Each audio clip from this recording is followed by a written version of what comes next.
Hey, what's up, everybody? This is Troy at DDM's Realm, and I've got another quick video here for you. If you haven't already, throw me a subscribe, follow me on Facebook, and become a patron.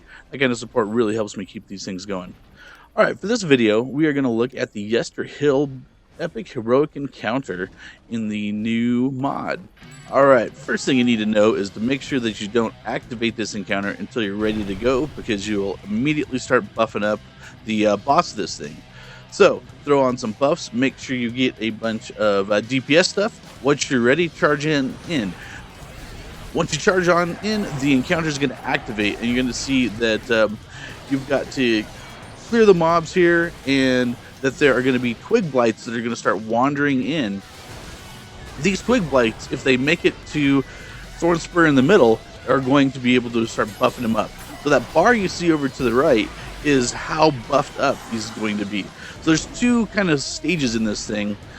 The first stage are these twig blights moving in. As these twig blights go in, each one that gets there is going to buff up his resistance to damage. So it's really important to slow these guys down. Ignore all other mobs. Try to kill the twig blights that are the closest, because once they get there, they disappear. Resistance goes up. You look at the bar over here on the side, there's going to be a 50 twig blights that you have to kill. So if you can kill all these guys before any of them get to the boss in the center, you are golden, because they'll have very low resistance. However, if you can't pick them all off and some of them make them there, his resistance is going to go up. So the best way to handle these is to freeze them in place, root them in place. If you can knock them back, definitely knock them back. Anything you can do to stop them from moving or push them away from the center is good. Sometimes they'll even taunt off, but that I can't seem to find a way to do that reliably. So using your taunts and intimidates don't necessarily always work.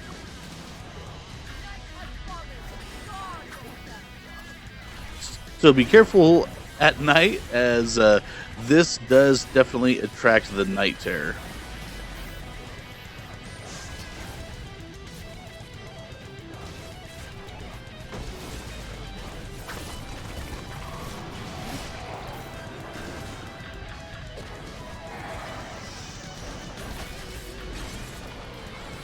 So as you can see, we got the night terror on this one, as often happens during the night one. Make sure some of you people still are out stopping twig blights while others are taking care of the night terror. Hit them both just to make sure you get credit for everything. But you want to make sure you're not too distracted to stop the twig blights, or you let the night terror stick around too long, because it could really wreak havoc on people if they can't suck up his attacks as well as the others. While you're doing all of this, you'll also see during this swarm invasion that berserkers and maybe a few other mobs spawn. During this wave, don't get distracted by anything other than the twig blights if possible. Just drag those barbarians around, because they're there to sort of stop you, slow you down, so those twig blights can get in. As you can see, it's starting to build up a little bit of resistance, but this group has pretty good DPS, so we're able to take out the night terror and take out all of these twig blights.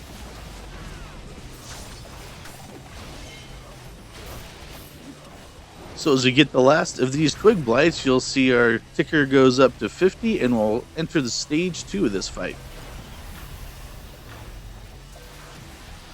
Alright, stage 2 are these corrupted druids that are shooting their magic into the boss, and this is going to buff up the hit points of this boss. So what you're going to want to do is stun, interrupt, smack around, and otherwise kill these druids quickly to keep those hit points from going up. So on this one, it's best really to split around if you can. If you are a crowd controller, if you can stun, if you can freeze, that kind of stuff, if you can smack around a druid, go to a druid and start killing it. Then the DPS can gang up on one, kill a druid, and move on to the next.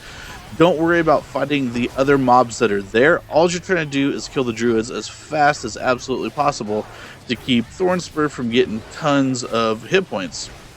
So you see that one got him to about 50%, but once you get all the druids done, Thornspur spawns and you can go to town fighting them.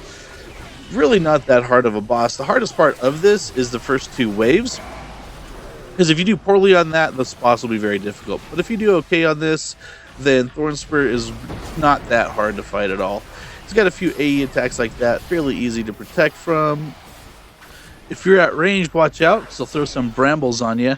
You might need a friend nearby to help knock them off if they do too much damage. And once you're at this stage, it's usually pretty easy. If it took you too long to kill the twig blights, or you weren't focusing on the druids, then he's going to be tough and you might just run out of time trying to beat him down. And that's really all there is to it. Once he drops, then make sure you can get your loot. This is going to be a weekly you're going to want to do. Also, you get a bunch of coins and a few other things for it. You get the restore components, plus Seals of the Brave, which is very nice. Thanks for watching. I hope this guide helps you and your groups get these done faster and easier. Follow me on Facebook and Twitter and become a patron. And until next time, play smarter, not harder.